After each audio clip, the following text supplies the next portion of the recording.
Hey everyone, welcome to the Tie-Dye Mindset. This is a podcast for the tie-dye community, focusing inside the minds of expert dye artists that have elevated their craft to new heights and are making the world a more colorful place. My name is Greg Foster, and today I get to speak with Josh Hudson. Josh has grabbed the title of expert dye artist and run with it. This guy's work is quite amazing considering the amount of time that Josh has been actually dyeing.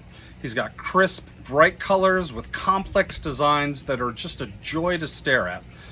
His technical ability is something to behold, as well as some of the designs just leave me absolutely flabbergasted in their application.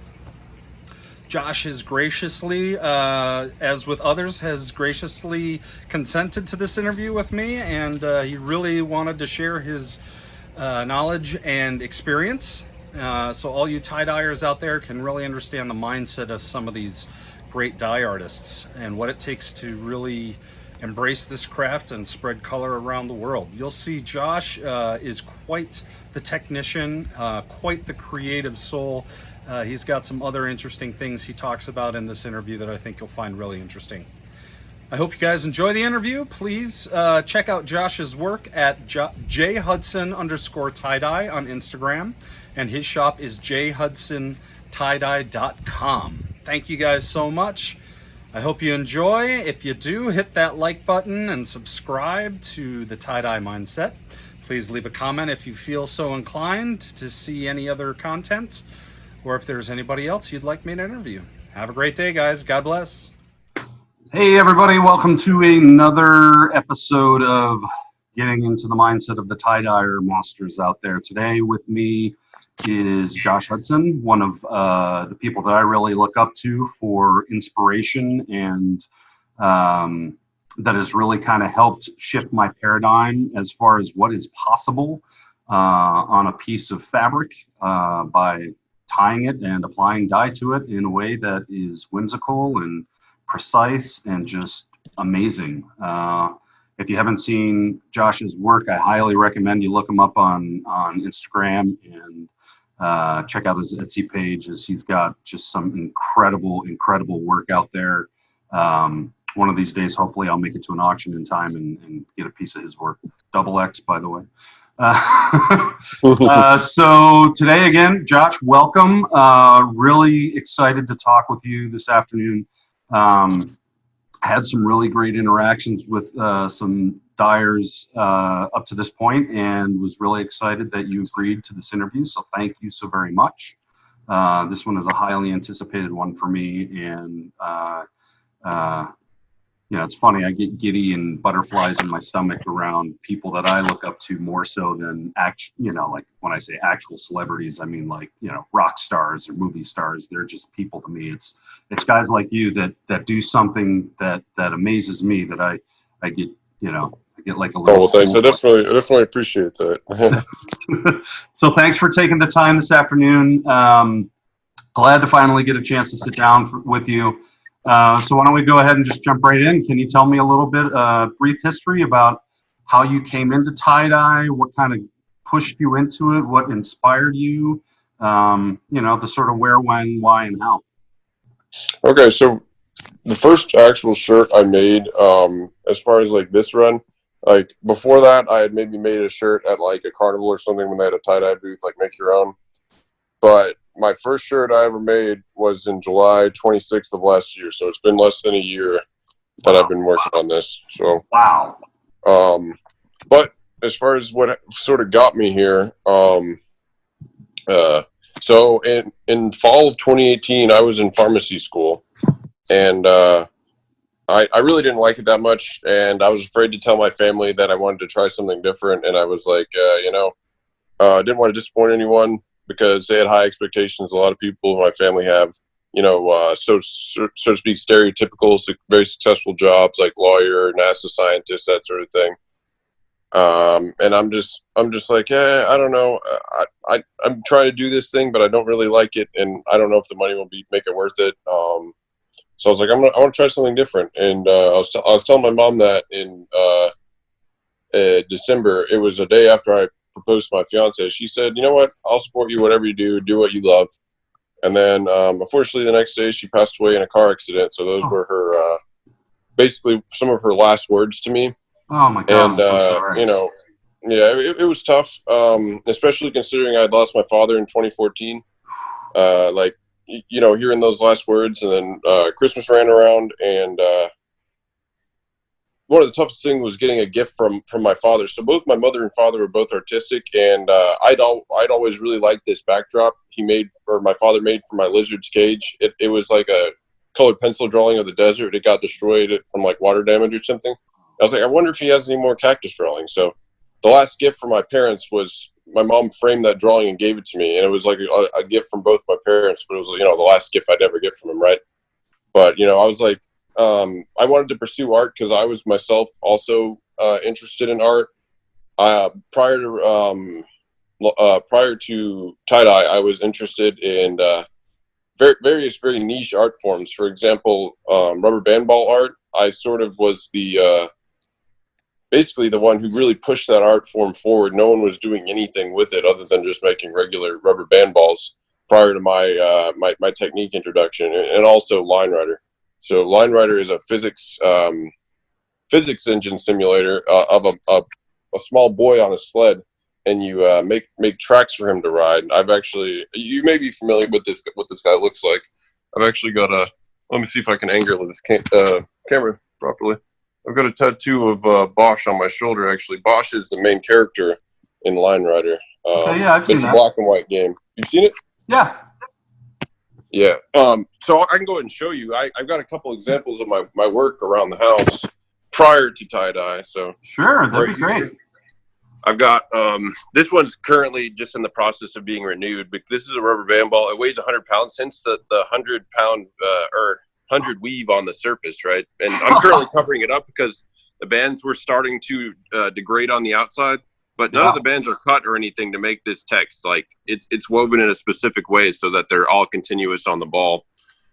And this is my other one. It's 150 pounds, and I've got a few other smaller ones. Those are amazing. This is a lot of people's crowd favorite. This one's about 10 pounds. You know, of course, all rubber bands. It's not paint or anything. Sure. No, that's so cool. This one, I figured out how to braid on a ball. This one's kind of interesting. It's actually got a, let me see if I can position the camera properly. Oh, it's got a hole all the way through it. Oh, cool. And then this one right here, it's made of masking tape, and it's really dense. There's no air in that. Wow. But and then of course Line Rider. I'll show you some of that. My greatest work was a video I made to propose to my fiance. It was musically synced to her favorite song, so it sort of depicts various events throughout a relationship, and in chronological order, and then it finalizes with wait, where is it? Can I find it? Yeah, this one right here, which is me proposing to her. So that was the final event, and then I actually did it right after showing her that video proposing to her. That is. But that's sort of my interest before I found tie-dye. But I haven't actually gotten into how I found tie-dye, I guess. I'm sort of going off on a tangent.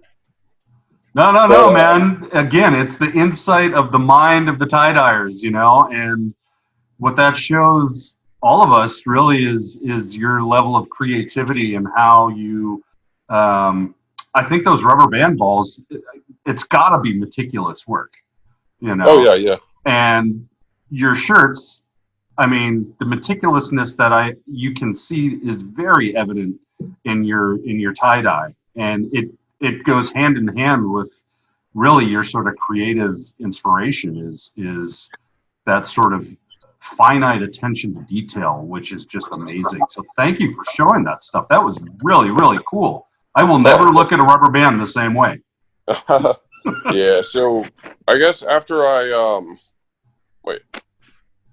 So I dropped out of pharmacy school. I put my official resignation letter in, and then I did a 3+1 program through the University of Tennessee, which is you do 3 years of undergrad, 1 year of pharmacy school, you get your undergrad degree, and then you continue your doctoral education. So I have about 90 hours of undergrad and 20 hours of doctoral level education, you know, with like a 3.5 GPA, so maybe a little higher.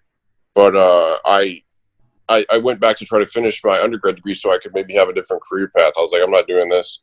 So I went back. My attention span was shot. I couldn't focus on anything. Like, it was just impossible. So I was like, yeah, I guess I'm just gonna have to take some time off and just sort of sort through things. Maybe go to counseling, that sort of thing. And I dropped out of or I took a leave of absence from college. I didn't consider dropping out because I didn't get, like, none of my grades for that semester counted because I got like a special exemption through the like this student help office or whatever. Right. And then yeah, so I at first I was just staying at home. I was playing a lot of chess, like, on my phone, like, really not doing anything. I was like, I don't know, I think I need to try to do something. So, like, I had applied for a job at a children's museum, and they finally called me back. I'd applied back in February, and they were like, hey, we actually got an entry-level position available. So I went and worked at a children's museum. Like, I found that very fun because I was always interested in science, like creativity, that sort of thing. And I had not really worked with kids, but it was fun working with kids. And then after that, they were opening a new location, and they had the opportunity to have me move up to a position I was more interested in, which was the make space specialist. So what I would do is I would run a craft area for children, like supply the materials, choose like ideas for them to make, and just sort of facilitate creativity. And I did that for like 3 months, and then they had the idea of restructuring the make space. Well, I was make space coordinator rather. They reevaluated the make space coordinator position and made it something with more responsibility. And I wanted that job really badly, with more responsibility, higher pay. They had promised me higher pay. I never got it. And then I said, I'm putting my 2 weeks resignation in if I don't get this job, like, because I'm not getting demoted, and if I'm not getting the pay raise you promised me, I'm out of here. And the ultimate reason they gave me for not giving me the new job is because I didn't have an art degree. So I was like, wow, that's unfortunate. But at the time, I had found tie-dye irons on Instagram that because I had a white coat that I wore as part of my uniform, and I was like, man, I should like a scientific lab coat. I was like, I should get it tie-dyed, and that'd be really interesting. And none of the guys did custom orders, so I ended up posting on the Reddit to have someone do it, and someone ultimately do it. His name is Michael Fauntleroy, but he made me that tie-dye lab coat. And but in the process, I found all these other guys who did primarily T-shirts and sometimes tapestries, and so I was like, man, I ought to give this a go. So I ordered the supplies, and then they came in basically like the day or two after I left my job. So I immediately started practicing, trying to get good at it, and yeah, I basically just sought to improve myself as fast as I could ever since, because I was like going out on a limb there, like just trying to be financially independent with tie-dye. But I was like, I can make this happen primarily because my financial situation isn't terribly rough. Like, luckily, when my parents passed away, they had life insurance, so I'm left with a little bit of like a cushion, so I can I'm lucky enough to be able to explore myself creatively and like not be able to like have to work and pursue something else at the same time, if that makes sense. But I was like, you know what? If my tie-dye fails, I'll go back to school in the fall, right? And then so I guess it never did. How did you teach yourself the technique of tie-dye? Did you watch? Well, I watched some videos at first, but I was like, these videos are not going to get me to where I want to be. I want to.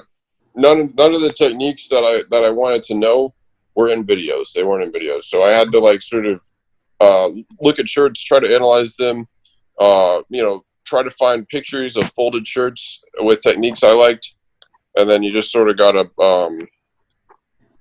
what is the word? Test.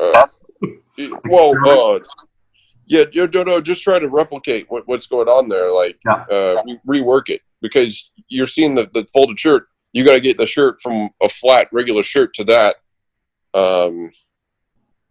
Mostly yourself. As I improved, a few people were willing to give me tips, but most of the time, people aren't going to tell you anything unless they see real potential. And really, people are probably more unlikely to not tell you anything now, just because there's so many people trying to do it.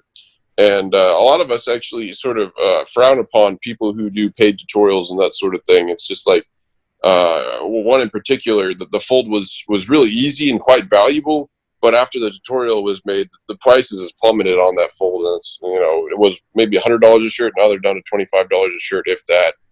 If you can manage to sell one.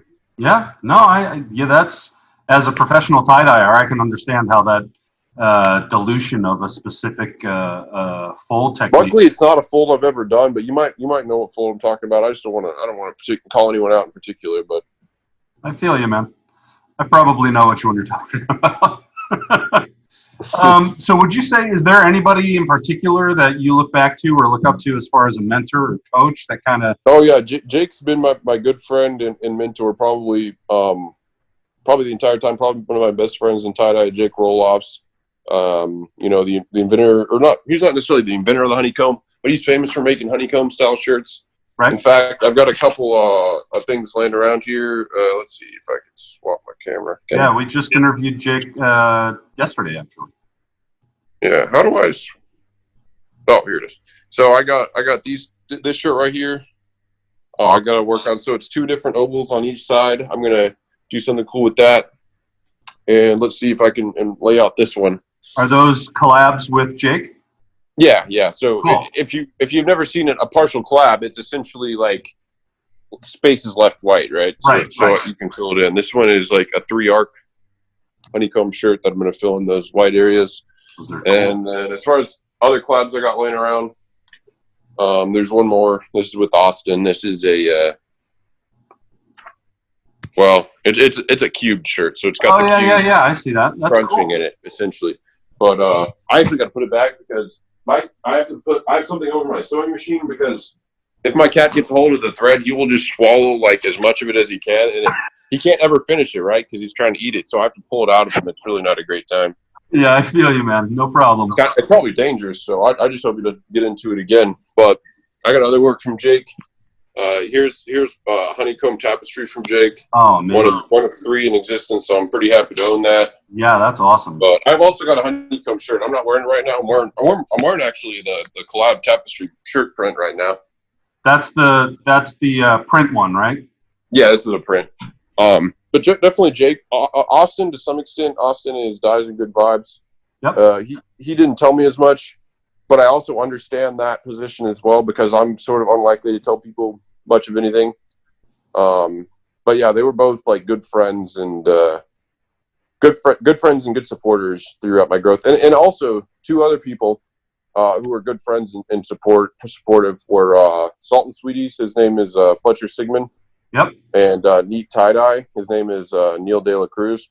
Right. Yeah, I know Neil. They've also been big supports, but not so much a mentors. Mostly just like a friend. But having good friends helps. That it does. Wow. Where do you think you fit within the community as a whole? Would you consider yourself?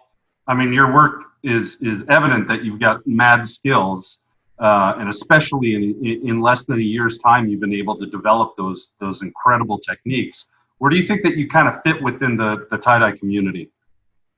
So I know that there are people that consider me like one of the top dogs, but there's also like this other side of the community that like don't respect me as much because I don't have the same longevity as other people. So they're like, oh, I hadn't been around very long. You basically like, you know, was handed every single technique, which isn't true. I was given some tips, but a lot of it I did learn from, you know, breaking down pictures of previously folded shirts. And because how my mind works, a lot of time that's enough for me to figure out what's going on there. I was just going to say, you seem to have a very analytical mind. I mean, just looking at those rubber band balls to figure out how to do something like that, and then come into an art form like tie-dye, you've already got that brain, that mindset of almost like an engineer, of breaking it down from what you're looking at and reverse engineering it, and then being able to. Oh, that's what I was looking for, reverse engineering. So definitely when I first started, I got a lot of hate. And I think recently, after a few months, I blocked a lot of those people, sort of distanced myself. Recently, I've unblocked some of them. But I feel like the sort of the disrespect has either died down, like people are just being quiet about it, or, you know, people are just starting to, I don't know, like maybe they can't say anything because, you know, a lot of people consider me comparable to some of the best people out there. So it's like, I don't know, like you would just potentially look, I don't want to sound cocky or anything, you just would look dumb to try to insult my work, because there's nothing cocky about when you've got great art out there, you know? And all you really have to do especially for the naysayers, is just say, look at the art, let the art speak for itself.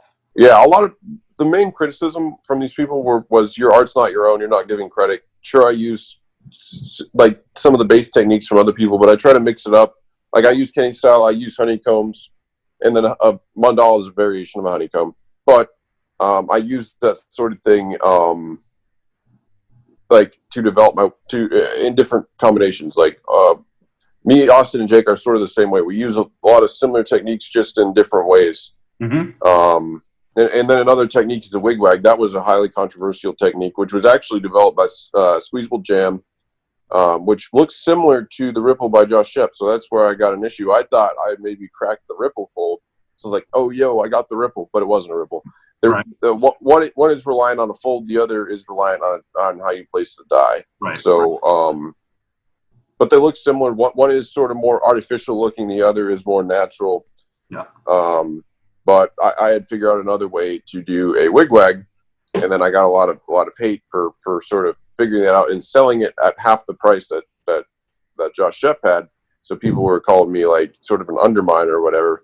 Mm-hmm. But I felt at the time I couldn't sell it for the price he was selling his shirts for. A comparable price. And shortly after I was making those shirts, I made a few of them. I started just incorporating it into other designs rather than doing it on its own. So I was trying to move away from just doing layouts similar to other people and just sort of make my own layouts. Well, it's evident in your work, so congratulations, man, and thank you. Really, I think the tie-dye community and the art form is better for you putting your good foot forward. Well, you know what I've heard from another number of people is when I joined the community, and my quick progression sort of lit a fire under a lot of people's ass, is what they've said, because they were like, wow, this guy's really, really catching up. Maybe I need to step up my game in order to keep up, right? In order to keep up, to stay better. And a number of people have like drastically improved their game that people have said as a result of my work. Mm-hmm. But that's one impact I've heard has happened. I mean, correct me if I'm wrong, but it really looks like you've taken this art form on, not in a way to prove yourself, but really as a way to express your creativity. And I think the true artist out there is really looking for ways to improve upon techniques that are out there by expressing their own creativity rather than any other motives of financial gain or one up somebody else. One of the hardest thing about me is the financial gain is a very, very low motivation for me. It's actually sometimes I don't even make anything because I'm like, man, I could just sit here not doing anything. Which and also combined with depression and everything, like it's just sometimes I have a really hard time getting going and making stuff. So recently I've had sort of a hiatus of about a month where I haven't posted anything. Mm-hmm. But I am like working on myself to get to the point where I can start creating again. Sure. But yeah, a lot of people have called me a technician. Like I'm really interested in techniques. So I just try to create techniques, learn techniques, and just do things with perfect technique rather than, draw a picture, right? Like, yep. I can draw, but I'd rather do something with like perfect geometry or something, just like rather than It shows in your work, and again, it's really it's amazing. So I could sit here and say that all day long, and I don't think I'd ever get tired of saying it. So we talked a little bit about the kind of mindset in the community, and from the discussions that I've had with the dye artists, the tie-dyers on the the kind of upper level, it really falls into two camps, where there's one side that feels that tie-dye should be for everyone, and they're very freely and openly sharing through tutorials or through their posts or however they want to do it, specific technique, and just are willing to share anything they know to anybody that'll listen or anybody that asks. I've also found kind of in that sort of in a gray area is people who are a little more tight to the chest with their knowledge, but are willing to share, on a, sort of a one-to-one basis, somebody that they know or somebody that they've seen are really putting effort into the art. And then I see that there's another side of the coin where the artists are much more tight-lipped, much more close to the chest, and aren't really looking to share what they've learned or what they know. And I just kind of want to get a little more into your mind, into your insight about where you fall within that kind of discussion and why you feel that way. Well, so there have always been people that want to share things, and there's always been people that are tight-lipped. It dates back to people who sold at dead shows. Like, they would not tell anyone a word about how they did. I mean, it was relatively simple folds compared to today, but they wouldn't say anything about it. Like, you'd have to essentially join their workforce to know their knowledge, and there are people that have been passed down that knowledge. One person in particular, his name is I don't know his actual. His page is called Trippy Hippie Brothers Tie Dye, and he does really good. You might have seen him. He does scrunch works really, like the triple mushroom shirt. But and then there's also people that are willing to share everything, and a lot of those people they perceive it as a craft, and then that results in people just begging for tutorials. Like, there's like a group of people that consider it exclusively a craft, and then everyone runs around and they're like, hey, can you give me a tutorial? Can you give me a tutorial? I've probably been asked 100 times for tutorials. As a result, and it's primarily a result of some big name tie-dyers selling tutorials. One being MLR tie-dye with the spiral tutorial, and the other being Josh Shep with the ripple tutorial. These tutorials have, sort of given people the expectation that potentially other top name dyers would consider this. And a lot of us are not considering it because we consider the financial implications. For me, I could probably survive it. I would probably, be fine financially. And I could probably still sell my stuff. But there are some people who are more financially dependent on it that could be severely hurt by, like, for example, I could compile all my knowledge in a tutorial sell for like $200. I could make a lot of money up for a little bit, but then I destroy a bunch of people's careers more than likely. Because, I'm giving away this knowledge that I worked for, and people were kind enough to entrust me with in some situations, right? And a lot of people will tell you, they're like, I'll tell you, but you can't tell anyone else, So in that situation, you got to be like, well, I really can't tell anyone else, And it also sort of gives you a competitive edge. A lot of companies don't give away their trade secrets. So some of these folds are maybe easy if you know how to do them. Some of them are actually difficult, but some of them are easy if you know how to do them, but you'll probably never learn how to do them without a few tips, right? Like you were saying, corporations, they're not going to give away trade secrets. It's almost, it really is a version of intellectual property. If you see yourself as a corporation or not, but as an artist, it's like if Michelangelo went around telling everyone exactly how to paint the Sistine Chapel, we'd have a whole lot of ceilings that, devalue what the Sistine Chapel is kind of how. And a lot of time what happens, so especially with MLR's tutorials, the spiral tutorial, there have been people that have basically based their folds exclusively on the spiral and have gone on to be nearly as successful as Timofey himself, which is like, would I really want to create someone basing their work off a fold that I mastermind or at least contributed heavily to, It's ironic because Timofey actually was not the person to first do the super spiral. We believe it is Takafume. Takafume did it, and then this is just hearsay, and then Timofey figured out how to do it, and then Takafume was like kind of pissed that he figured it out, but Yeah, I mean, the thing about, and kind of going back to what we were saying about the tutorial market is, I think the tutorials can only take you so far. There's only so much you can learn from watching somebody do something. And it's really about putting those lessons into practice and then taking those fundamentals and taking it to a next level. I mean, I'll be honest, I watched Josh's Ripple. I paid for the Ripple tutorial. And like you were saying, the expectation was, I should be able to master this because I watched some tutorial. I'm still at the point, probably 2 or 3 dozen shirts in on using the Ripple technique, and there's no way I feel like I've mastered it or gotten close to the results that you see from Josh on a regular basis, or guys like you that are putting the knowledge and the expertise to practice. Well, personally, I've never actually done a ripple, but someone showed me the tutorial, and I'm confident with other things I practice, I could probably do it my first attempt. But granted, I'm not trying to do that. I don't want to use something that's so readily available. I don't want to seem like I just bought into a tutorial market or something like that, because I have other tools at my disposal, and also it doesn't really blend into my current style. It doesn't really seem like it has a place. But maybe in the future I'll mess around with it. I'm always open to exploring new things.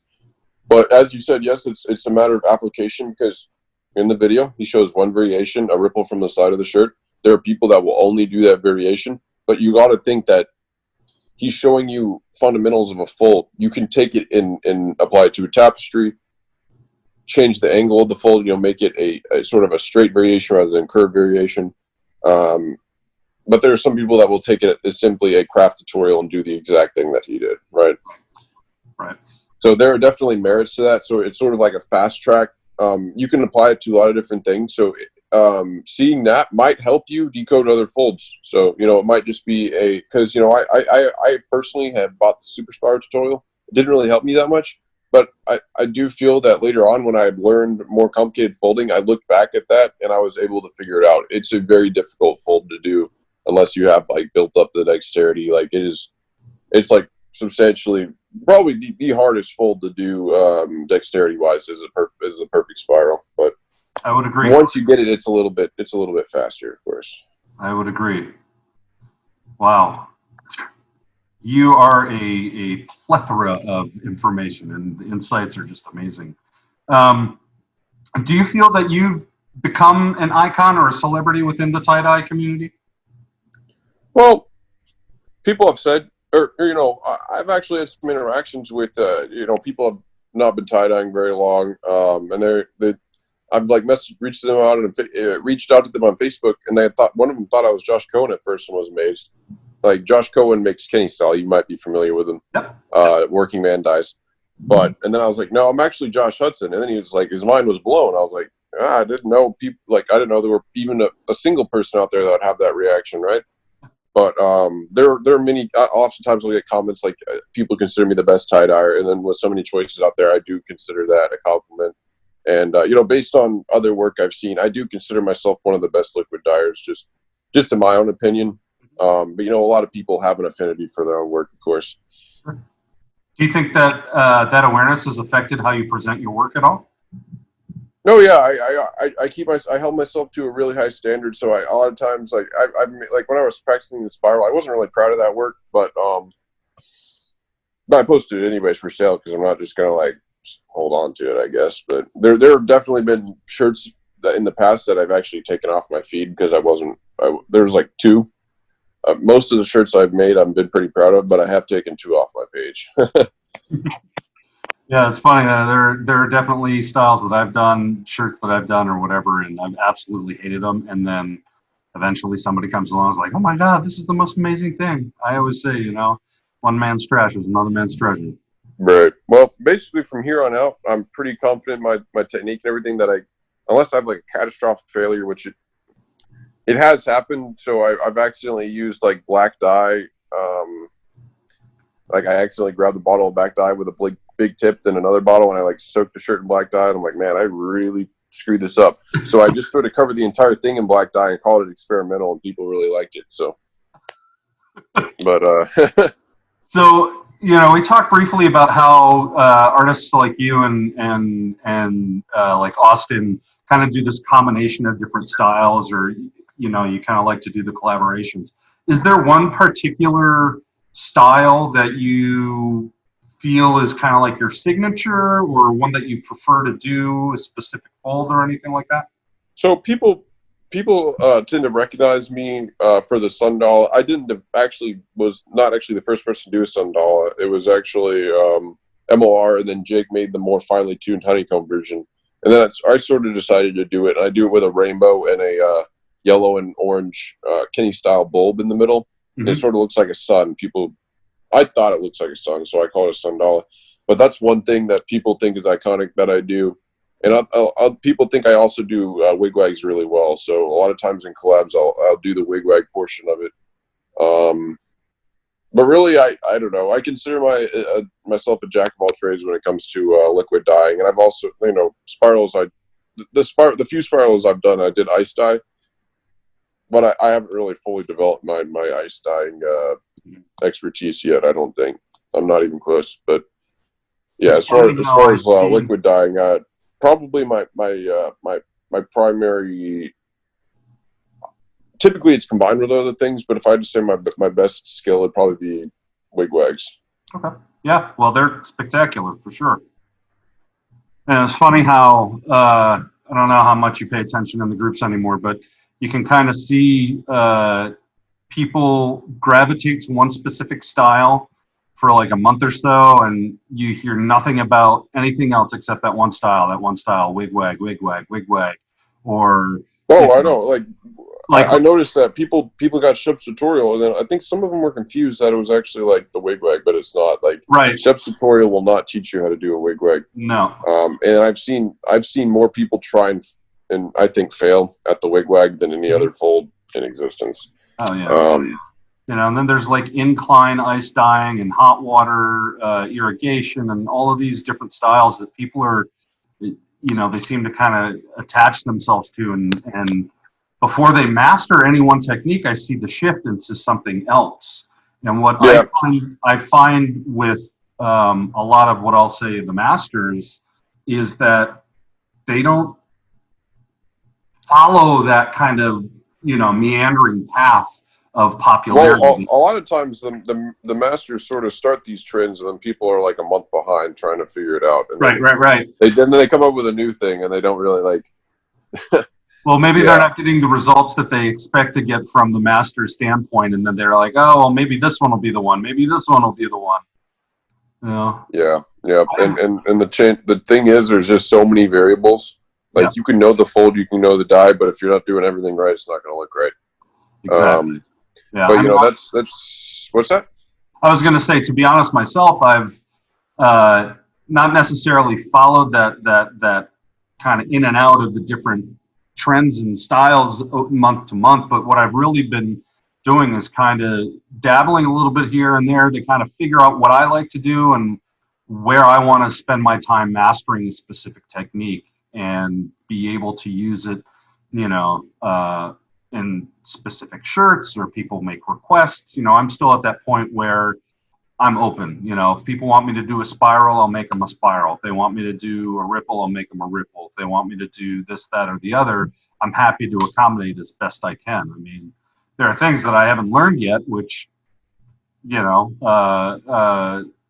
I'm fine with, being new to the art form that I'm trying to figure out. And, I know my first few attempts are not going to be quite as spectacular as the others. I don't have quite as analytical a mind. I've got a little bit of an eye where I can kind of see where the fold kind of comes together, but I'm not perfect at analyzing it anywhere close. That's why people had a lot of problems with me, because I guess people like to see people struggle to learn it, and I never really did that. I basically picked it up right off the bat. Like I never really had a dud. Like some of my shirts were not as refined as the people who were experts at it at the time, but I very quickly got to that point. Mm-hmm. But that's sort of the reason I left the dye groups. I would post something. I didn't post frequently. Maybe I post like 1 or 2 shirts a week, maybe at my peak, right?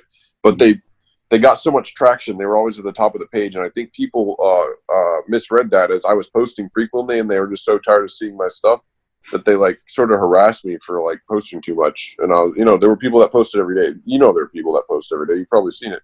Oh yeah. And I was definitely not one of those people, but I definitely got a lot of criticism. And I'm like, I'm not gaining anything from this. If I want to find someone's work on Facebook, I can look at it. But I was like, I felt so confident in my abilities that I was like, there's probably nothing I'm going to learn from this group, and I'm probably just going to get hated on. So I basically just left all of them. And they sort of distracted me. I spent so much time browsing and like sort of just being annoyed that people were like trying to do a fold that, you know, like I sort of mastermind, but I'm like, yeah, I'll just let it happen. If it really surfaces that it starts to affect sales or anything, then maybe I'll look into it, but it's never really been an issue. So I just out of sight, out of mind as far as the tie-dye groups were. So. Mm-hmm. So as far as getting into the professional, you know, making money from this, what kind of pushed you to that point of saying, okay, I think I want to try and, you know, sell a lot of my shirts and you know, turn this into a financial game? Well, because I didn't really like the 9-to-5 work model, and my goal was to make enough money to not have to draw from savings, and I've been doing that. So you know, when I first started, I'm like, I'm going to try to make enough money so I don't have to withdraw from savings, and that was in July of last year. So I was like, I'm going to do this so I can prove to my family that I can make this happen, and I'm not going to go, like, my ultimate goal was to not return to school because I hate college. I hate going to class. Like, it just seemed like such a waste of time to prove yourself for ultimately a slip of paper, right? Mm-hmm. And I don't want to hate anyone who goes to college. It's a very safe thing to do. It's a little bit less safe now. Like, a lot of people are having very hard times finding jobs because of the virus situation. Yep. But it's definitely a good route to take if that's what you want to do. But I personally did not feel I needed that that to prove my intelligence to people. And I just felt if I'm self-employed, I don't got to prove anyone anything, or to prove myself to anyone else, right? I could just prove myself to my buyers, and that's all I really needed, right? Yeah. And what do you kind of feel? How do you feel about, you know, tie-dye is historically sort of a counterculture art form, you know, coming out of the hippie age and all that stuff. And it's really, you know, in the last decade or so, I think the prevalence in mainstream culture is really kind of taken a leap forward, where now we see it, you know, you see it on the racks in Walmart and Target, to, you know, artists like yourself who really get to another level. What do you? I think there's two things as far as that goes. I think counterculture is slowly becoming mainstream culture in a way. Yep. And also, you know, tie-dye in general is having a return with you know, like hippie ideals and sort of visionary art becoming more popular. And, you know, and things like, well, here's a sort of a funny example. Like, I posted a story on my feed to Facebook. It was one of my buyers wearing a shirt hitting a bong, and Olivia's grandfather saw that and was like, they had long hair, so they thought it was me. But I was like, nah, that's not me. I personally actually don't smoke weed, but I have no problem with people that do. And I honestly, I could probably more relate to my audience by posting a video of someone hitting a bong wearing my shirt than, you know, like a CEO in the office wearing a shirt, right? Like, right. Like I'm luckily in a field where, you know, displaying drug use or, you know, approval, or not necessarily approval, but, you know, I'm not gonna, you know, some people can't take weed to an addictive level, but, you know, occasional use of weed I don't have a problem with, and I'm not in a place where if I express that view, I'm going to lose my job, or Right. I'm not like expected to take drug tests or anything. Not that I use it, but which is nice. I don't think people should have to, because primarily in this country, drug tests, the only thing they'll really catch is marijuana, right?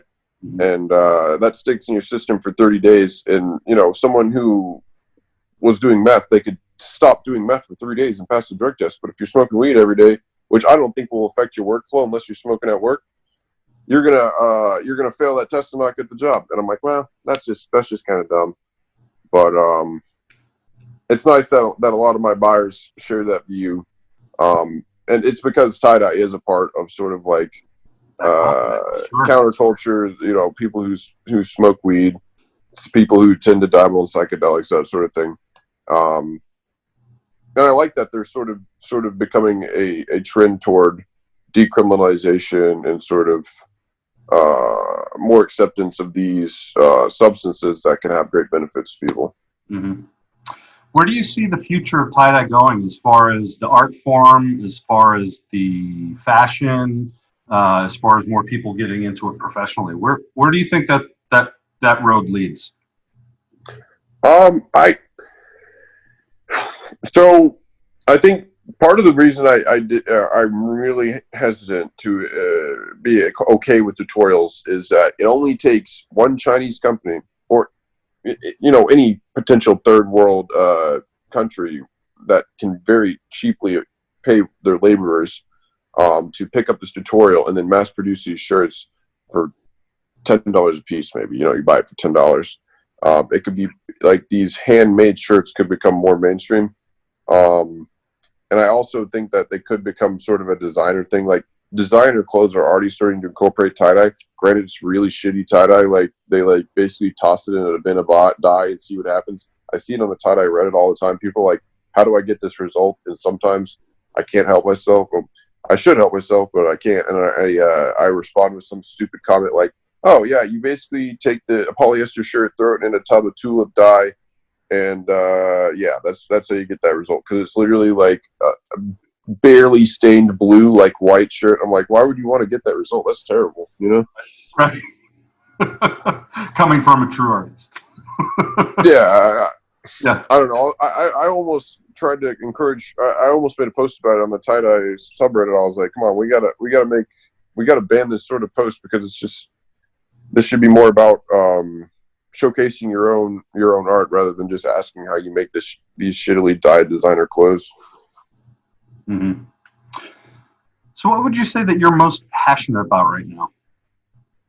Well, currently I'm sort of going through a phase with line writer. Like my number one thing right now is line writer, but I'm definitely a guy who goes through phases.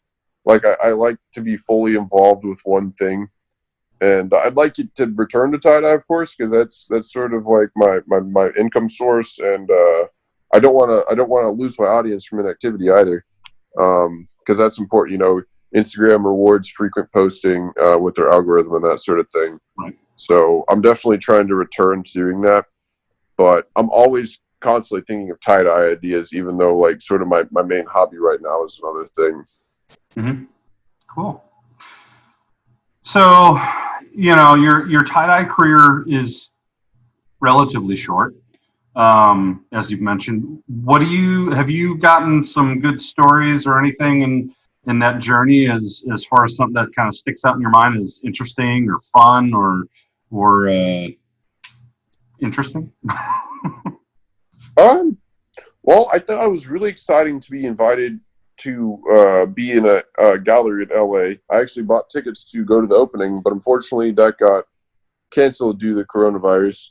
So I didn't actually get to go to the opening. But what I did get to do, so Karma Glass, I don't know if you're familiar with Karma Glass. He's a glass artist. He invented the Karma Solo stack. I don't know. I'll show you one of his pendants. Might ring a bell for some of the audience members out there. But he had a show out in Nashville, North Carolina. So I drove and I actually made him a shirt for the opening. And and it was really cool because, he sort of gave me this pendant in exchange for Wow. the shirt. But he's a really prominent glass artist now. He's been around a little bit longer than me, but we were both sort of like growing our audience at the same time. So it was sort of a cool experience to go. It was actually level 42 gallery. The level 42 gallery is actually probably one of two galleries that display tie-dye in any form of fashion as an art form. So there's level 42, and then there's the Lifted Veil gallery, where I had two solo tapestries, the collab tapestry, and a couple shirts. So that was really cool. And it was actually Opus Gems that told me about it. So Opus Gems, he makes pendants out of Jack Storm's work that they look quite like this. This is actually not one of his. Oh wow! It's layered dichroic glass. But this he had. Are you familiar with Jack Storms? He's the crystal artist. Layers glass and then sort of polishes it off. Mm-hmm. Yeah, he makes pendants similar to this, and he had. I had been bugging him for a trade for a while. Then ultimately, he told me his pendants are like $2,000. So like, man, I don't know if I'm gonna make like 10 shirts for this guy for one pendant. Like, which is understandable. He sells work from a very, very famous artist in the form of jewelry. So I don't blame him for his prices. Right. But yeah, I was bugging him for a trade for a while, and then eventually he was friends with the gallery owner, and he recommended me as a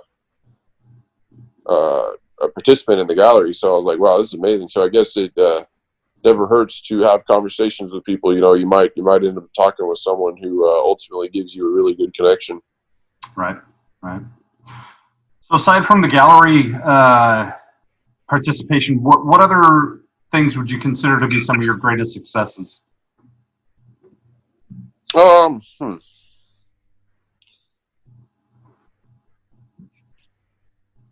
Well, I don't know. I don't know what necessarily.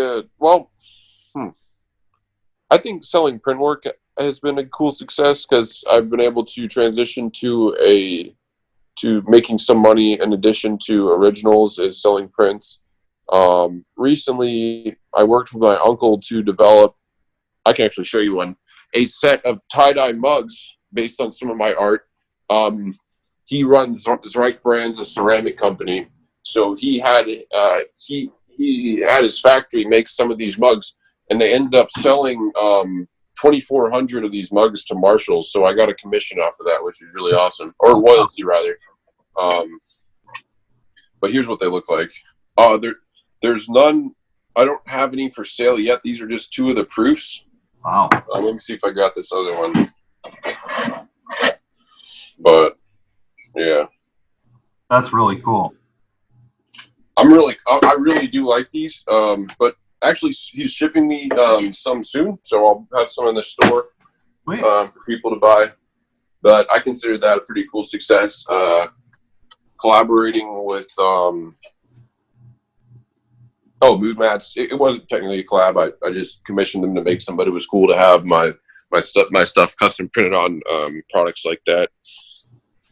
Have the resources and the buyers to justify doing stuff like that. Yeah, well, and the vision too. You know, a lot of tie-dyers I see are just so focused on the one-of-a-kind shirts and tapestries that to take it to another level, you know, with the mugs and you know, I think it was Austin on his site's got like the dog collars and the oh yeah, you know, some other things that are. I'm also into graphic design, so I've designed all of my own stickers as well. So I made my own sticker pack, based on the work. Mm-hmm. But those mugs in particular are actually based off of my shirts, and I just figured out how to basically do I edited it so it was a 360 view of the shirt on the mug. Oh, wow. And I was pretty happy with that. That's pretty awesome, man. Can't wait to get one and drink my coffee out of it. Oh yeah, actually, that reminds me. I need to send my uncle my address. I'm really part of. I mean, personally, I'm ADHD, so I'm really scatterbrained, and hard to stay focused and hard to remember certain things. But it definitely has helped me in a lot of ways because a lot of people with ADHD also have the ability to hyper focus, and then they can really excel at certain things. Mm-hmm. In particular, throughout my life, line rider, rubber band balls, and now tie-dye. So, but also it can be majorly bad. For example, I will end up playing video games all day because I'm like, oh, I'll pick up my Switch for 5 minutes, and then I'm like, oh man, I just wasted an entire day. Yeah. I've never done that. Of course. What would you consider to be some of the toughest lessons you learned, maybe from a failure or a hiccup or something along the line? What would you say were some of those great lessons?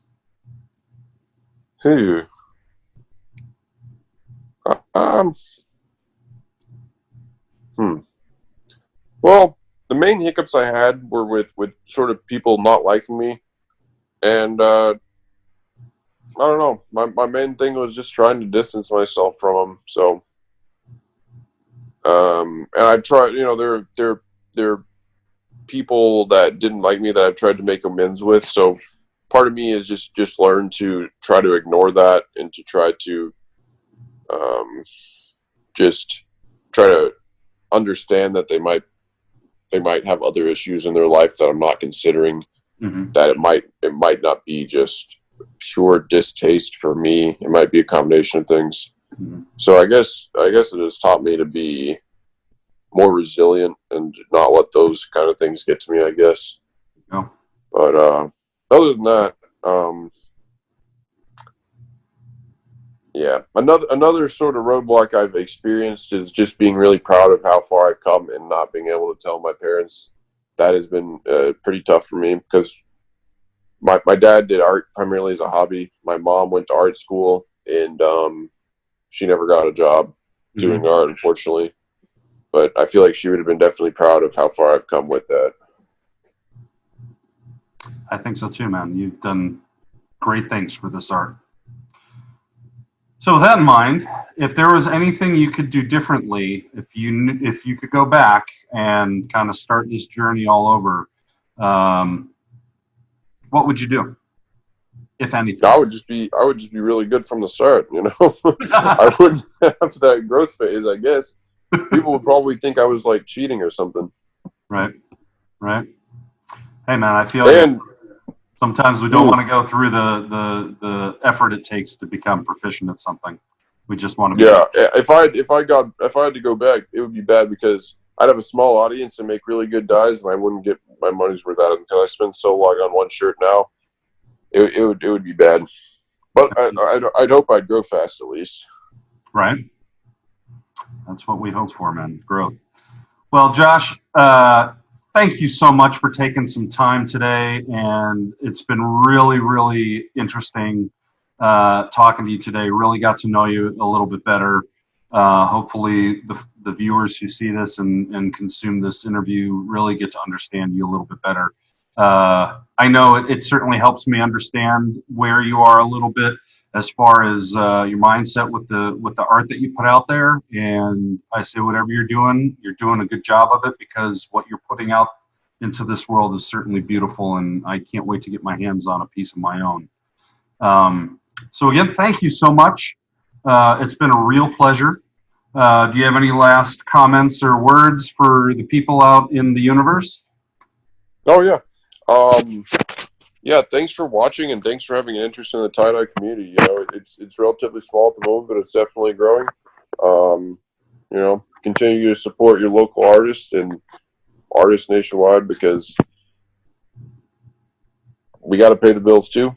Right? You know, Ain't that the truth, man? Well, if you guys are not familiar with Josh's work, I highly recommend you go over to Instagram and check out his page, J_Hudson tie-dyes. Is that right? J Hudson _ tie-dye. Okay. J Hudson _ tie-dyes. His work is absolutely remarkable. You will not be sorry that you took a look at his work. It is really just awe-inspiring. So thanks again, Josh, and look forward to talking with you soon, and hope everyone has a great day. Thanks for watching.